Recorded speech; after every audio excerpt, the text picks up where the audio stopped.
got two more presentations that I think are going to be two of the most exciting events.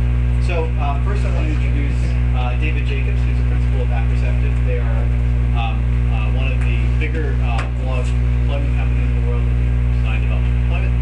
And David's got some really great case studies around how you can really focus on building community using a blog. So please join me in welcoming David Jacobs.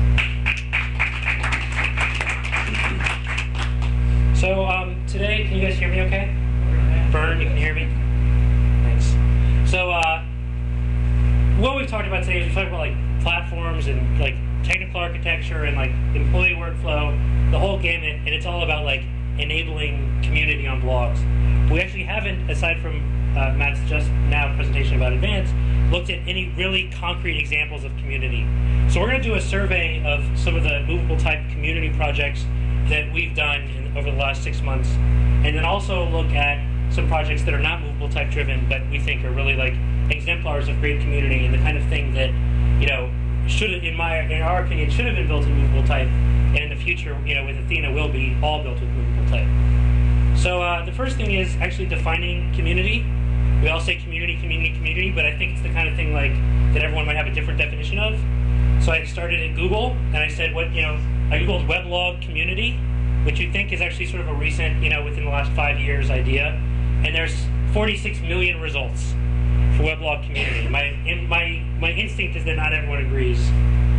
So I went to something a little more canonical. I went to answers.com, and they define community as sharing, participation, and fellowship. And I wanted to go even more low down from that, and actually the root is the Latin communus, common, public, shared by all or many.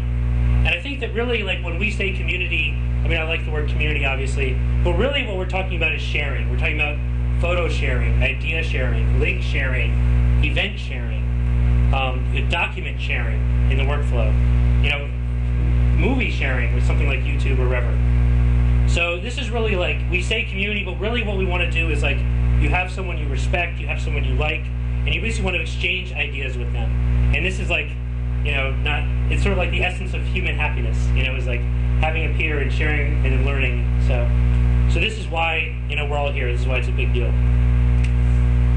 So starting out with Serious Eats, which we've talked about a little bit today, but I wanted to go into some of the real sort of core features of what makes Serious Eats a fantastic website, in our opinion, my opinion especially. If you haven't seen Serious Eats before, it's basically a food blog. They picked some of the top food blog talent and writers and editors from the blog sphere, and they sort of consolidated it into this website, SeriousEats.com. And instead of just sort of having things go in reverse chronological order, there's two sort of key differences from Serious Eats to sort of the rest of like blogs and food blogs. One is that there's a heavily curated sort of features and video section, and the other is that there's a real focus on community engagement. The community is given sort of an equal footing with the editorial efforts, even though they do sink a lot of investment into the editorial teams. So this is one view that we like to show about Serious Eats.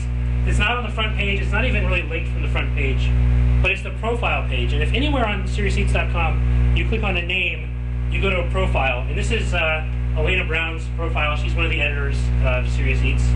And this isn't the whole page, obviously, but what you find here is posts made by Elena Brown, comments made by Elena Brown, and comments in responses to Elena's comments. And it's very profound. What Anil was talking about earlier was about technology not being rude, technology being considerate of your time and considerate of your friends' times. And I think RSS gets us a lot of the way there. But if, for instance, you had RSS attached to like every feed or every sort of experience on the internet, suddenly you have 700 RSS feeds, and it becomes as much of a sort of gardening problem as we have with our email inboxes now. So with these profile pages on Serious Eats, you can actually subscribe. Like, I can subscribe. I think Elena is fantastic, and I want to subscribe to everything she says. And not only that, I want to subscribe to every response, because she tends to take place. Interesting conversations follow her. So this is very profound. Like, on a lot of blogs now, you can subscribe on a entry by entry basis, but you don't really get a lot of context. This is obviously not sort of the be all end all of that situation, but it's sort of a nice step forward. And again, you have sort of like people log in. You can see I'm logged in here. It says hello, D Jacobs, and our average profile page, you might have like a website and your favorite foods: soup, dumplings, mangoes, pork. So it's kind of like an interesting homepage where it doesn't have to necessarily be like Elena's homepage on the internet, but it can still be a place where you can like learn a little bit about someone you didn't know. And it's a nice sort of like Anil was talking about persistence and awareness. Here is a place where you can come and you can spend 20 minutes or 10 minutes on this page, and you get a sense of someone's priorities and their interests, and it's permanent over time. It's always there. So it's an interesting feature. And I'm going to sort of go through these slides without a ton of detail so that we have more time for question and answers. The second page I want to show, this is the talk homepage. Again, I'm not showing the homepage here. The talk section is basically a movable type implementation of a forum. When someone logs into Serious Eats, we basically have written an authentication plugin that makes the Serious Eats user a first-class author in the movable type system. It's not necessarily someone who has access to log into movable type and edit templates and categories and all the things that movable type editors expect to be able to do now. But what they can do is they can obviously create comments in a trusted way, since they're users, and also make posts in this section, which is the talk section. So you see, like in the nav bar, you can see what the categories are, like videos, features, and then required eating is their sort of reblog area. And then the talk section is the forum. And you can see here, posted by Malpert, what's the best Kansas City barbecue? Question of the day. Again, this is a feature sort of crypt from Vox we discussed earlier today. The Serious Eats team. Recommendations for a high-altitude cookbook. This is someone in Colorado. Anyone want to recommend a kids' cookbook? Richmond, Virginia restaurants. And I mean, this is an extraordinarily active section of the site. And again, each of these links, you can't quite see here, but they're hyperlinked to profiles. These are also all tagged for sort of easy navigation and discovery over time. And you can view not only by most recent, which is the sort of traditional blog, reverse chronological order, you can also look at the most active discussions, which is sort of most commented on in the last sort of 24 to 72 hours. And also you can view just the titles if you want to scan a lot of topics at once. We talked about the funnel, and all of the examples I'm going to show you today get back to sort of the community funnel that Anil mentioned, which is like 90% of your site's audience are there basically to read the site and check in, and they might subscribe to a feed. They are your audience. They're your core audience. They're users of the site, but they don't contribute a lot, outside obviously from traffic. The next 9% are people who will comment, comment on things. If you have a recommendation engine, they will recommend a post to appear.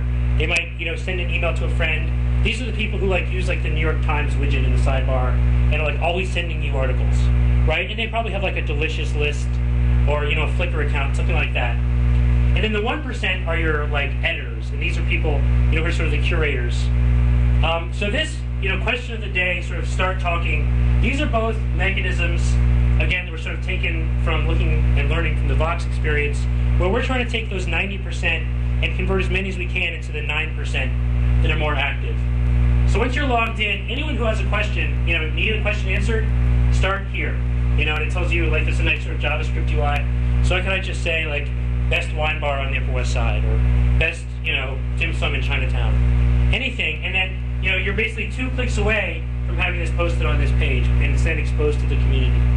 And there is, you can't just do this. You can't spam this. Obviously, you can't leave questions willy-nilly, because everywhere where you ask a question or leave a comment, there's a link back to a record of your activity. So it's I could ask a million questions about the Upper West Side because I just moved there and I'm interested in it, but I would quickly become known as the annoying Upper West Side guy. So there's sort of some peer pressure to be a reasonable member of the community. And this is a huge part of building community. It's something that the Serious Eats team is very conscious of and does a great job of. Is really they're asking for a relationship, right? We're going to host your discussion. We're going to be in charge of some credibility. We're going to make sure that the site is always up and that we are always here for you, but we need you to also ask some responsible questions, and we're going to hold you to it, right? And so that kind of persistent profile enables that relationship. So David, I just want to call out one part for a second. Read this in the back of the room. There's the box on the side you can point to where it says start talking. Right. The text says, need a question answered, have advice to share, start a talk topic here. And then there's a box that you type your question into at the top. So theoretically, if I've come in from Google, I was looking for Upper West Side recommendations, restaurants, right? Got one of these pages, and then I'm thinking, well, I have a question, right? I've been looking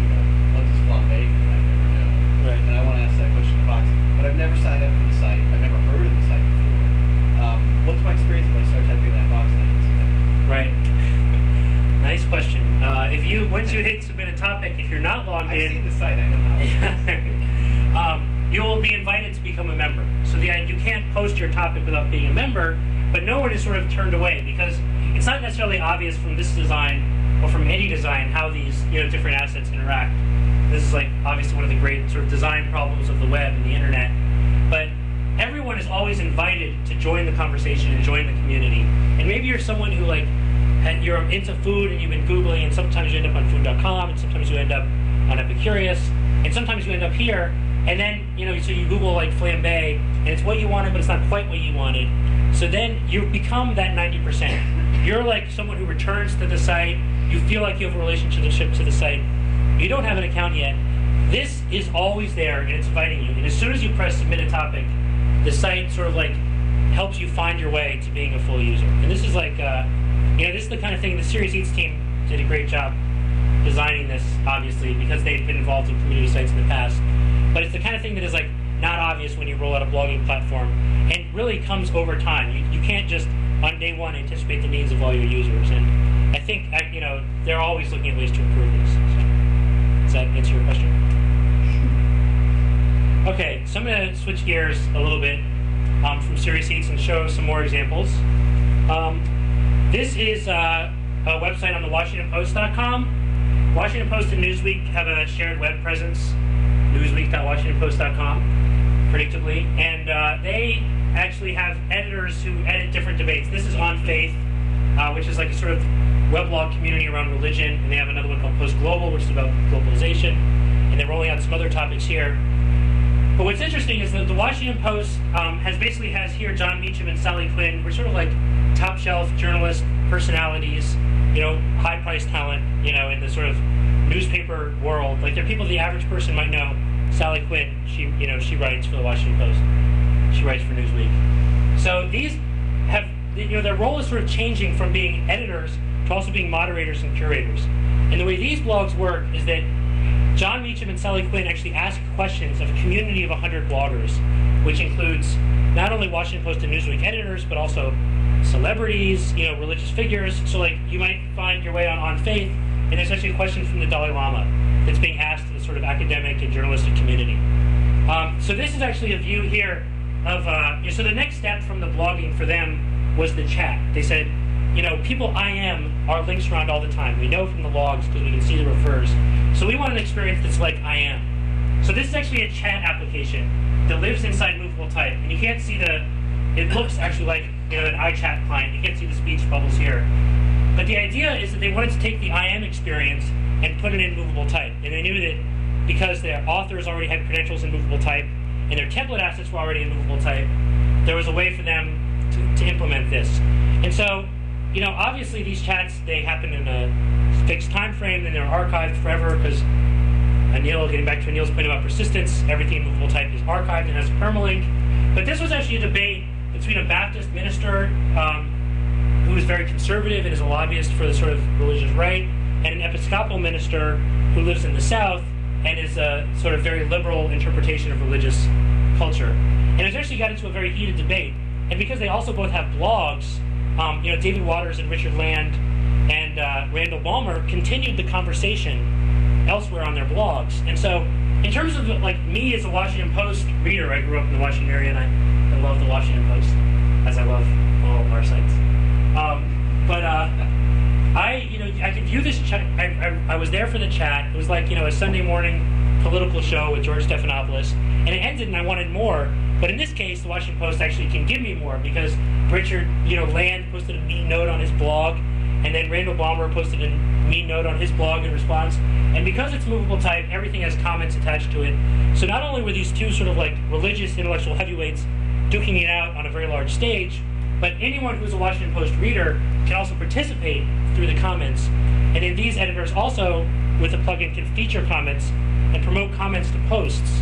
So it's really like a flattening of the conversation. And the Washington Post, like Advance and other media companies, recognizes the changing nature of journalism and is saying, okay, here we are. How do we help? They don't want to give every Washington Post reader a religion blog on day one, but they do want to introduce this application that lets people participate, lets people get excited, And sort of, it makes it very easy to go from like the 90% to the 9% when you're leaving a lot of comments to, the 1%, the people who are actually like blogging about this and, becoming basically de facto members of this community. The next site I want to show you is the Gothamist, and we've talked about this before. Gothamist, we talked about this morning in the scaling discussion. Gothamist, they have 18 sort of live websites right now, and more, are on the way. It's around the world. They're in every time zone. The Gothamist actually authored a recommend plugin, and the way this works is that readers who are authenticated or unauthenticated can recommend posts to each other, and you end up with this view for every Gothamist property, which includes like SFist for San Francisco, Sampaist for San Paulo, Londonist, Parisist, Shanghaiist, Austinist. So you have this view of like most voted, most recommended, and most commented posts. And anyone who's like a fan of blogs, Gothamist is sort of infamous because they post each of these blogs like 20, 30 times or more a day, and it's impossible to follow. But there are actually that sort of 9% of people who are like great Gothamist fans, and they love the Gothamist, and they read every post, and they are actually really good at recommending what is interesting and useful.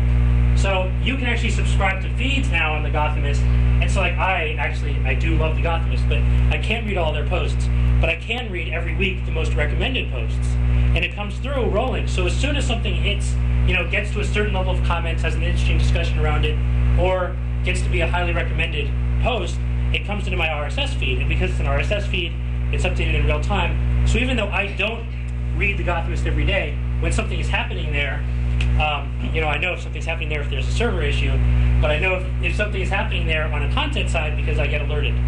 So, they broke the, they were the first people to say that when the Corey Lytle last year, had a plane accident, they were the first person to identify that plane crash involved a Yankee pitcher. And that gets into, so this is a perfect example of like, they have this vast readership, right, the 90%, and they let that 9% of people, recommend and comment on something, and by the sort of passive activities of that 9% of people, the way they were going to act anyway was recommending and commenting. But through this technology, they let those 9% of people create a feature for the other 90%, which is really profound, because this is like, you're harnessing energy that already exists among your readership. It's similar to, Advance, what we were talking about, where here are people who are really enthusiastic and they want to blog more, they want to communicate more. It goes not just for your editors, but also for your readers. Here is like another example. This is like the Gothamist news map. They subscribe to like a sort of city crime feed, and they have this sort of Google mashup. And this again is actually not our work, but it's powered. This is a movable type frame. So if you again are one of these people who are like enthusiasts, and I want to consume everything that is New York and read all the tabloids and watch New York One every day, this is sort of a real-time map of things like fires, crime scenes, police calls, unmapped incidents. So it all comes through in this view, which is like, if you're the Gothamist, what is there now is not enough. They're taking this other data, which is publicly available, and creating a product, which is exactly what their audience wants, which is like, they have a sort of easy to profile audience. These are people who are fanatical about cities, which is obviously very there's a lot of us. This is actually a site that is not a movable type powered site. It's called Acceptable TV. It's a new launch from VH1, and I just wanted to put this slide up because I love this website. And I don't know how much you know about this. The show debuts on Friday, and it's a perfect example of the funnel, what we're talking about. It's called Acceptable TV, and they have basically 3 ways to participate in Acceptable TV. The first way is you just watch Acceptable TV, and it's hilarious. It's funnier than Saturday Night Live. It's like all the things that you love about YouTube, but you don't have to do all that work searching YouTube. You don't have to worry about it going down. These are the funniest things from the internet, and some of them are produced by VH1, so the content is always there, and it's on every night at 10. So that 90% of Acceptable TV viewers will just be watchers, and that's fine because we need more funny TV shows. There's another aspect of the show. For the next 9%, Acceptable TV, you can log in and create an Acceptable TV account. You can actually recommend and comment on these videos. And the way Acceptable TV is going to work is that basically a quarter of the videos every week are going to be voted on and voted off by the activity on this website. So the idea is that VH1 can obviously produce far more content they can produce in an hour. So through the website, they will let people choose what's going to be broadcast. And then for that 1%, they will actually accept user submissions. So if you are a video blogger and you want to be on Acceptable TV, you can make a program and upload it to Acceptable TV, and then try and rally the troops and get everyone to vote you up. So you can literally make yourself a card, make yourself a star, all through the vessel of this website. Finn, they're working on that, I believe. They're working on a lot of mobile products, but I just love, But the idea is that they will be not just a television. They definitely will. You'll be able to view this stuff just like YouTube on your cell phone, and then vote for things and vote down things that you see on your cell phone. It's a very sort of web savvy project. It just says here, watch and vote for the shows you made. I mean, this is not a typical, you think of video is super expensive, it's super editorialized, super curated, but this is here is VH1 and they're giving you the keys to the castle. Again, this is not a movable type site. We didn't even work on this site. I just love it. It just says, watch and vote for the shows you made. There's nothing about them saying, we know more than you, we know how to make television better than you. They're just handing everything over. And then this other site I wanted to talk about, because we talked about it earlier, is a site for the Huffington Post. It's called Huffit. It's basically sort of a hybrid of sites like Dig and Reblog. And what Huffington Post is doing here is similar to everything we've talked about. There's just far too much political news, especially in the run-up to the election, than the Huffington Post editors, no matter how large their staff is, can ever consume. So they've created this interface, which is actually both a news reading interface and a blogging interface, where they've curated 400 feeds that get read and updated every hour. And then you, as sort of like a Huffit user, can vote on these things, and then you huff them. A little play on Ariana Huffington's name. And the most huffed articles go to the front page of the site. So it's similar to Acceptable TV, where you have this, Huffington Post has this huge audience, most of whom are just very happy to read this news, but their audience is by definition a very political savvy audience. So these are people who are reading political news and obsessively talking about it anyway. So the way they're capturing that energy is just by creating this very simple interface where if you like something or you want to hear more about it, you say, I huff this. And once you've said that, you've basically given them, a clue to say, this is a story we should follow. And in the past, obviously, blogs and media companies do this with, they look at click-throughs, they look at ads, they look at how much something was emailed. And these are sort of nice, but also imprecise ways to do this. Here is a mechanism where they already are consuming this news in the Huffington Post world. So they're saying, here, you tell us what's good, and then we'll run with it. So it's similar to Acceptable TV, obviously. It's a very different product. But the idea is that you want that sort of very active 9% to help inform how you better serve the 90%. And then just, to summarize participant roles, readers are people who might subscribe to RSS and leave comments. Curators are people who recommend and reblog things. And creators are people who are video bloggers and top contributors and mavens who are living on your website. And they're clicking all day, and they're emailing this to their friends, and they're submitting videos. They're asking questions of Serious Eats all day long. So, and those are my slides.